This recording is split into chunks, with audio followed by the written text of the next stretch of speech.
こんにちは、ポロロです。フェルマーの料理第1話を視聴しました。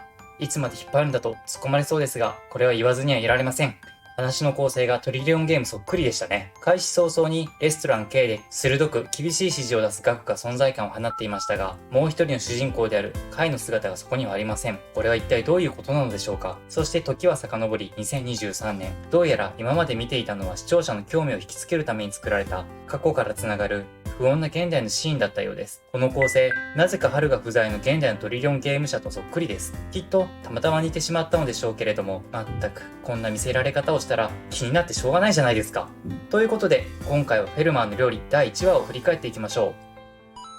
初めましての方に向けて少し自己紹介をさせてください。このチャンネルでは放送中のドラマの感想や考察、ストーリーの振り返りを行っています。全クールではドラマトリリオンゲームを取り扱いまして、原作漫画のファンである漫画 YouTuber の歌丸さんと一緒に10本もの動画を作りました。トリリオンゲーム視聴済みの方、目黒蓮さん、佐野隼人さんのファンの方にぜひご覧いただきたいです。本クールのドラマではフェルマーの料理の他に意外としっかり SF をやっている時をかけるな恋人たち、前代未聞ポケモンがドラマ化、ポケットに冒険を詰め込んで、すでに映画化が決定済み、主人公は殺人犯のヒーロー、マイホームヒーロー。以上3作品のどれかを追っていく予定です。現時点でまだマイホームヒーローのみ放送されていないのですが、他の2作はすでに1話のレビュー動画を上げているので、視聴した方、視聴の予定がある方、ぜひご覧ください。なお、どの作品を追っていくかは、反響や再生回数を見て決めます。よければチャンネル登録をして応援していただけるととても嬉しいです。それにしても、トリリオンゲームの動画と比べると、再生回数が文字通り桁違いです。悪い意味で。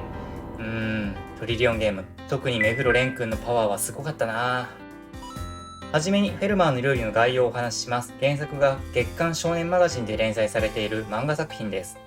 ドラマ放送開始時点で4巻まで帰還されています。詳しくは僕の相方漫画 YouTuber 歌丸さんの動画をご覧ください。コメント欄にリンクを貼っておきます。それにしてもたった4巻でドラマ化してしまうなんて原作のストックが足りなくなりそう。後半のオリジナル展開は必要です。ところで最近の漫画は2巻出たらドラマ化のオファーが来るらしいですね。VOD に配信権を売るというビジネス形態が成立したので、少しでも注目されればすぐにドラマ化の話が来るのです。以前はドラマ化のオファーが来たら一流の仲間入りだったそうですが、最近は使い捨てられるような扱いも多く、率直に喜べるわけでもなさそうです。そのようなことが減るように、僕ら視聴者は作品の応援を形にして盛り上げていきたいですね。主演は高橋文哉さんと志尊淳さん。高橋文哉さんは仮面ライダー01。志尊淳さんは列車戦隊特急ジャーと、それぞれ特撮作品に出演なさっていました。日曜日の朝にお世話になっていた方も多いかもしれませんね。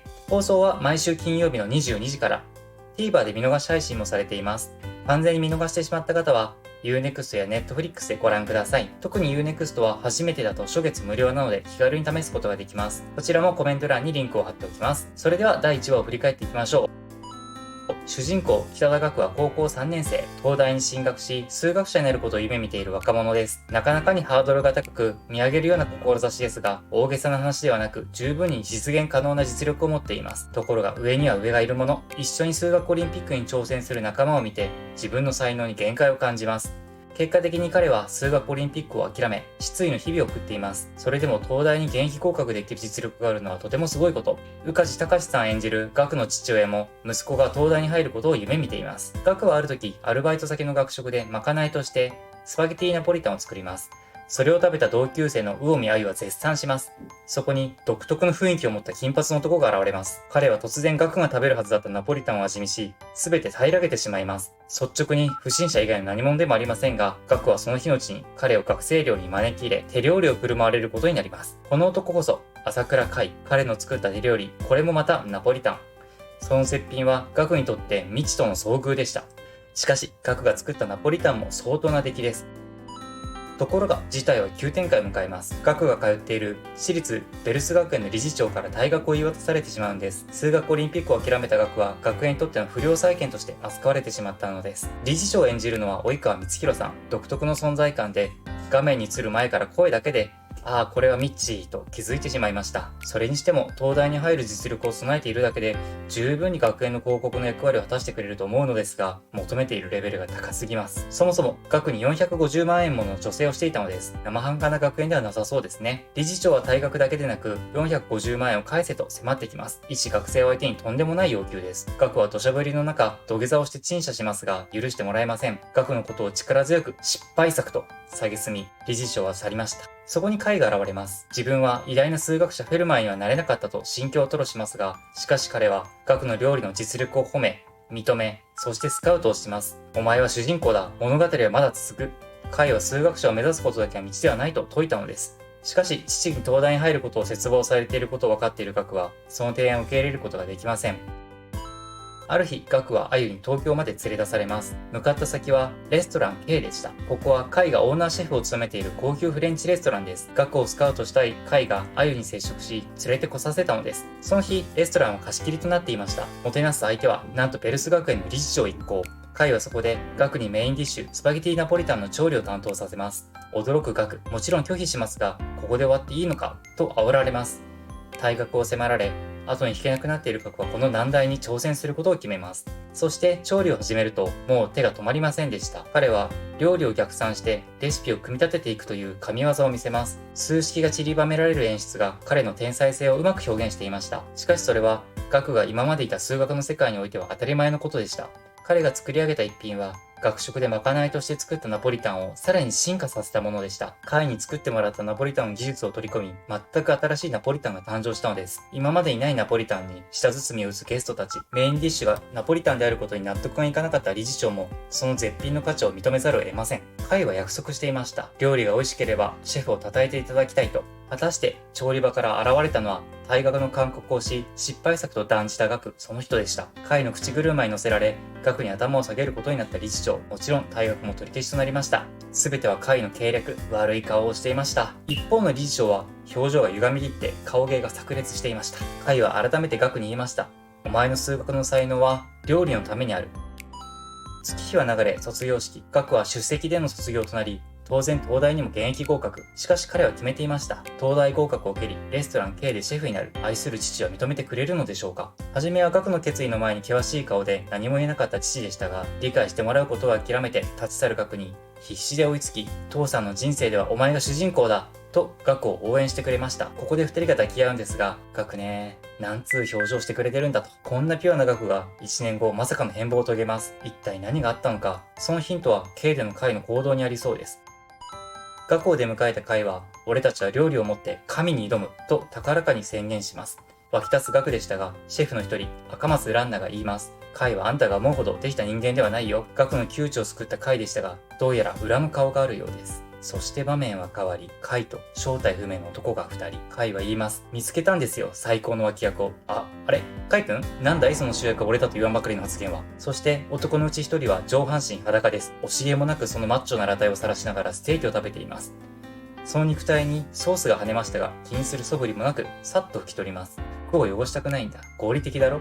合理的。その言葉は数学に精通するガクの口癖でもありました。果たしてこの二人何者なのでしょうか。もう一人の男が説いた俺たちは神じゃないという発言にカイは神妙でどこか苛立ちを感じさせる表情を浮かべていたのも気になります。そして2024年、現代の K ではガクが冷徹に調理場を支配していました。そこに希望に満ち溢れた1年前の表情は見て取れません。カイと2人の男 K、ガクを変貌させてしまったのは一体何なのでしょうか。さて、フェルマーの料理第1話でしたが、語りどころが多すぎてやばいです。特に K でナポリタンを振る舞うシーンはすごかったですね。見どころを振り返っていきましょう。1、ガクのナポリタンのポイント。日本生まれの家庭的なパスタ料理ナポリタン。今回はガクの理想的なナポリタンの完成図からの逆算。カイの伸びているのに衝撃的な喉越しと歯ごたえのパスタ。2人の数学と料理の技術がマリアージュして生まれました。一見難しそうですが、お家でも再現可能。忘れてしまう前にポイントをおさらいしておきましょう。1、最初に玉ねぎを炒める。メイラード反応が起き香ばしくなります。2、ウインナーとピーマンを炒める。ウインナーの持つコクと油が染み渡ります。3、ケチャップは具材にかけない。トマトの香りを最大限に際立たせるためフライパンで直接熱します。4、フォークを45度にする。ナポリタンの作り方ではありませんが、ついでに部屋のドアノブの温度は25度にしましょう。5、パスタは茹でた後冷水で冷やしてマヨネーズ、ワインビネガーとあえてマリネにする。伸びてしまいそうですが、しっとりもちっと食感になります。水気をキッチンペーパーで取ってから和えましょう。